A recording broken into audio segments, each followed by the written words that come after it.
All right, so let's go ahead and jump into today's discussion. I'm really excited to introduce you to our two amazing experts today.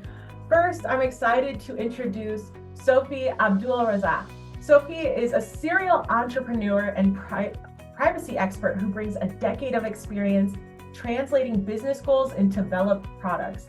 She has held prior leadership positions at some of the largest Fortune 500 and billion-dollar nonprofit organizations and operates her own consulting practice. In addition to co-founding Goodfynd, Sophie also founded a consultancy practice, SBA Strategies, where she teaches product management and serves as a corporate advisor.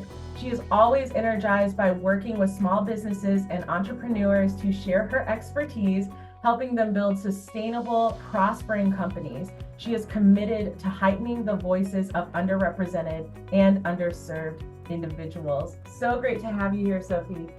Thanks for having me. Hi, everyone. I'm excited to chat. Wonderful. Okay, and next we have Viridiana Ponce. Viri is a Latina business consultant and food expert dedicated to helping small businesses launch and grow. She founded VP Consulting in 2014 to support immigrants and entrepreneurs and Spanish speakers like her family. Committed to her community, her mission is to educate, enrich, and empower entrepreneurs on their business journey.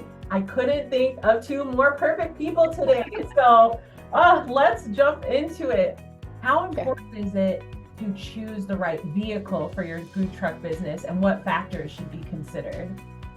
So it's very important to choose the right vehicle for your food truck business, especially because that's how you're going to get place to place. That's how you're going to be, coming to the different private events, how you're going to be, pulling up to the farmers markets, parking on streets, things like that. So the number one tip here is reliability, right? Whether you go new or used, you need to make sure that your vehicle is reliable.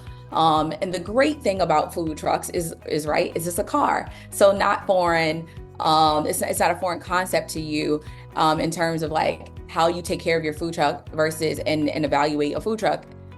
Is very similar to how you would take and evaluate a car, right? So you want to make sure that the brakes are in working order, that the tires are in working order. You want to understand how old that engine is, when the last time is the transmission, original, or has it been changed? Like, you want to know that history, where they say, show me the car facts. You want to be shown the food truck facts as well. So you want to make sure, first and foremost, that you have a reliable vehicle, whether it's new or whether it's used. Now, we all know that a newer vehicle is going to ensure that reliability from the offset.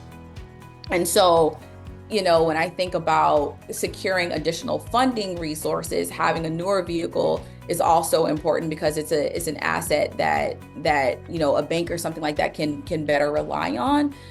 So that's something that you want to consider. As far as the internal pieces of the truck, right? Turning a reliable vehicle, right, into the food truck asset itself, you want to make sure that you are using the right types of equipment to outfit that truck. We can talk about more of that later, because you want to outfit your truck with different fryers and machines depending upon the business, right? So the internal workings of the truck with the different types of equipment that you need differs depending on what type of cuisine that you're making. But when it comes to the food truck itself, it's reliability. You want to think about it in the same way that you think about your personal vehicle. Okay, you want to check the same things that you would check with your personal vehicle. Newer is better, but it's also more expensive. So when you're looking at the used market, I want you to focus on, I want you to think, show me the car facts, right? Show me those food truck facts so that you understand the history, so that you can better dictate that reliability piece. I love that. Reliability is key. And you're right, it's a totally foreign concept. Like, many of us have some kind of vehicles, so we can use that knowledge to help us. Okay, perfect. Vidi, my next question is for you. Can you share insights on navigating health regulations and ensuring compliance for a mobile food business? Absolutely.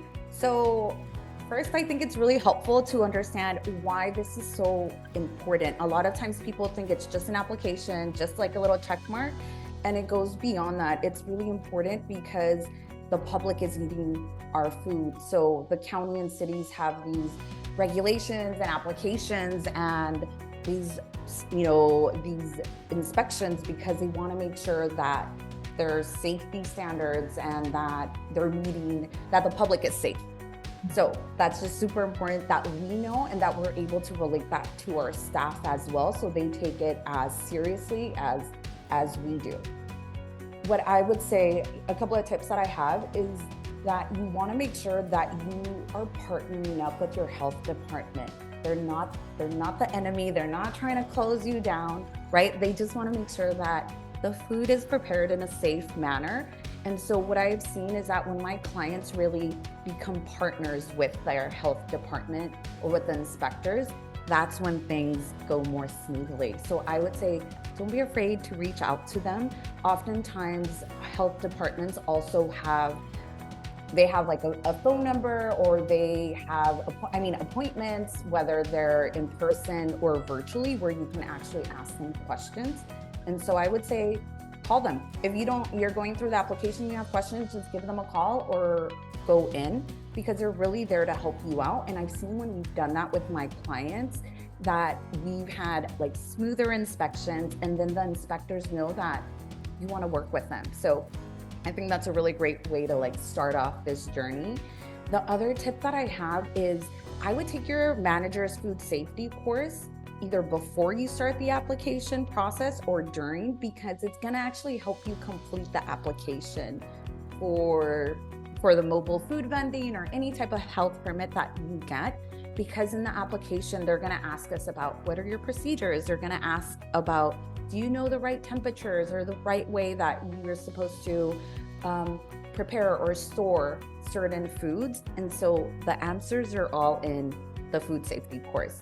And there's a lot of resources as well that you can print out and you even give them to your staff, or also just put them up in your food truck.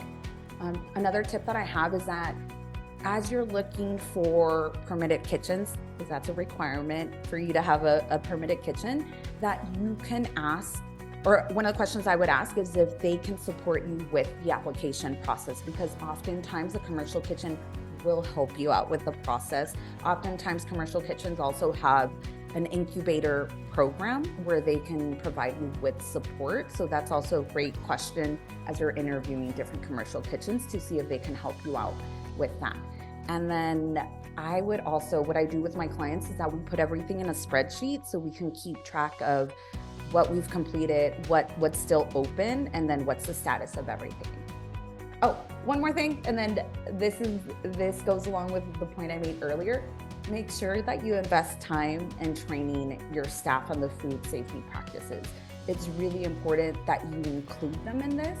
And then I also have a client, for example, that she has her manager on a monthly basis do an inspection as if they were the health inspector. And so that they're checking like temperatures or asking questions or making sure that everybody's like following procedures, because you're going to get inspections and some of them will be also surprise inspections. So this is a good way to like just make sure that we're up to date with everything. I love that, like having the little run through so you're fully prepared when the surprise one happens, and partnering with your health department and looking at them as like a support system instead of something scary, I think is a really cool perspective, and using the resources they have.